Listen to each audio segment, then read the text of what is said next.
Itulah mentalmu yang rusak, tahu nggak? Mentalmu itu loh yang rusak. Mental bansos, mental pengemis, paham? Tahu mental kamu, itulah mentalmu aslinya. Mental bansos, mental pengemis, dilemparin makan gratis, susu gratis. Nanti juga Prabowo-nya mau ekspor impor yang namanya sapi 1,5 juta ekor. Mentalmu besok lebih rusak. Ada yang komen di situ, mentalmu yang rusak. Kami mah alhamdulillah. Kau pikir alhamdulillah? Gini bro, ya, mental orang-orang yang mendukung kebijakan Bapak Jokowi itulah yang rusak. Kenapa? Kamu bilang saya mental rusak. Mentalmu itu mental bansos, mental pengemis. Semiskin-miskinnya orang. Tidak pernah kami ya meminta antrian beras dilempar-lemparin macam Anda. Sorry ye. Itulah Anda. Sorry ya. ya. Kalau Anda bilang saya yang kritik tentang mental dan hukum yang ditegakkan Jokowi, dimakan sendiri, digigit sendiri, dilanggar sendiri, segalanya hukum, ya kan? Anda komen bilang kamu alhamdulillah mentalnya tidak rusak. Kata siapa mentalmu tidak rusak? Mentalmu mental bansos, mental pengemis, kontrakan aja minta dibebasin sama Bapak Prabowo.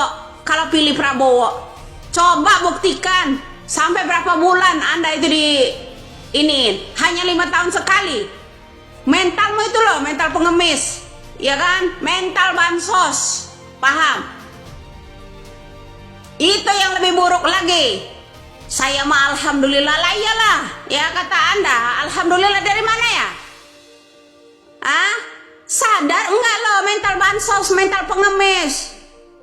Oke. Ya, mental amplop lo. Tegakkanlah kejujuran, bersih.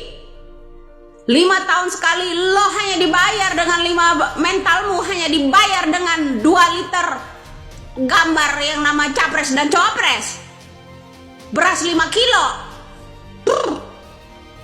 Itulah mentalmu yang rusak, tahu nggak? Mentalmu itu loh yang rusak. Mental bansos, mental pengemis, paham? Tahu mental kamu, itulah mentalmu aslinya. Mental bansos, mental pengemis, dilemparin makan gratis, susu gratis. Nanti juga Prabowo-nya mau ekspor impor yang namanya sapi 1,5 juta ekor. Mentalmu besok lebih rusak. Mental bansos, mental pengemis, dilemparin makan gratis, susu gratis. Nanti juga Prabowo-nya mau ekspor impor yang namanya sapi 1,5 juta ekor. Mentalmu besok lebih rusak lagi. Kau akan digusur buat ternak sapi seperti anak Orba dulu.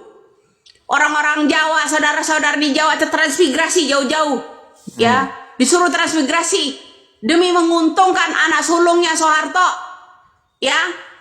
Salam mental. Mentalmu itu rusak. Mental bansos, mental pengemis. Lemparin yang namanya gocapan lecek. Udah manut aja disuruh teriak-teriak, ya kan? Sadar nggak lo? Ya, mentalmu tuh, mental bansos, paham? Ya, dibullying aja lo. 5 tahun sekali lo cuman dibayar dengan 5 kilo beras. Oke. 2 liter minyak sama gocapan 100.000. Salah mental aja, mentalmu itu yang lo rusak asli. Mental bansos, mental pengemis, ya. Salam waras. Ya, teman-teman, jadi ibu ini adalah seorang yang tidak pernah kapok dengan akun-akun yang sudah dihapus ya di TikTok.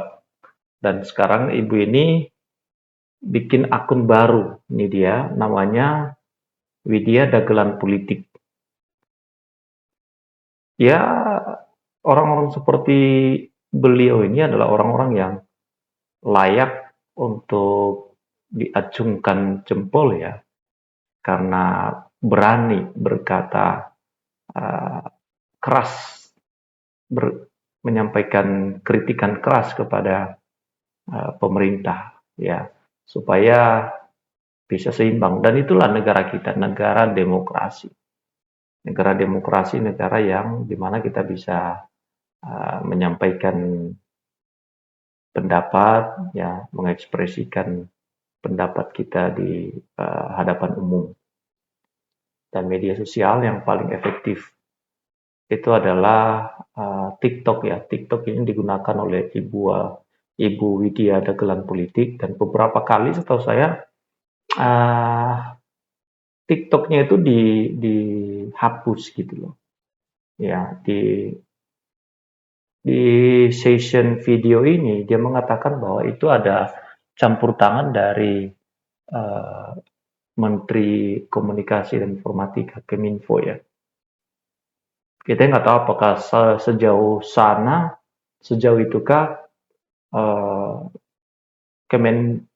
Kementerian Keminfo itu ya bisa mengintervensi ya konten-konten di TikTok. Jadi bukan hanya videonya yang dihapus, tapi juga akunnya di take down ya. Dan dia sampaikan bahwa sedang diajukan banding. Nah, kembali kepada pokok masalah dari apa yang disampaikan oleh Ibu Widya ini, bahwa ada orang-orang yang bermental bansos. Saya pikir ini perlu diluruskan ya, bangsa dan negara kita. Kalau kita hanya bermental bansos, kita akan dipermainkan oleh para penguasa, para elit-elit politik. Kalau kita bisa menolak bansos dengan idealismenya kita memilih pemimpin berdasarkan visi dan misinya, bukan dengan bansos, bangsa ini akan mengalami kemajuan.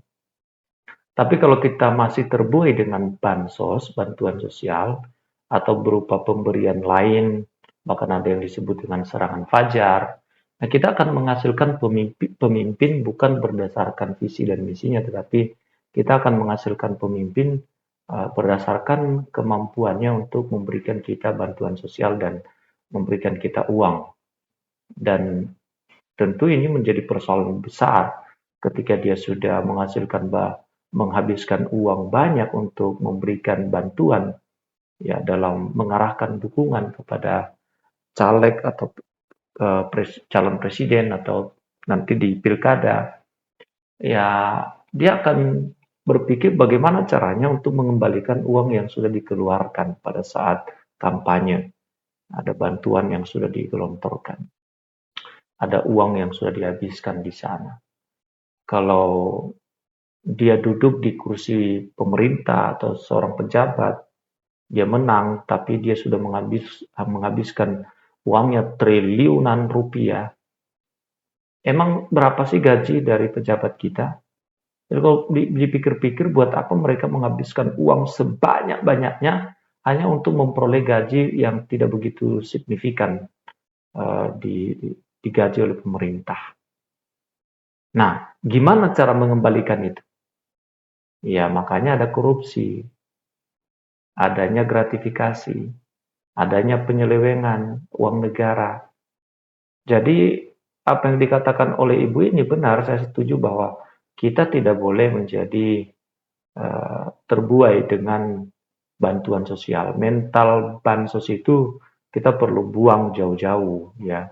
Kita buang jauh-jauh. Kita pilih calon pemimpin kita berdasarkan visi dan misinya, kemudian apa yang akan dilakukan dan rekam jejaknya seperti apa. Nah, bagaimana menurut teman-teman? Silakan tulis di kolom komentar yang tersedia di bawah ini ya.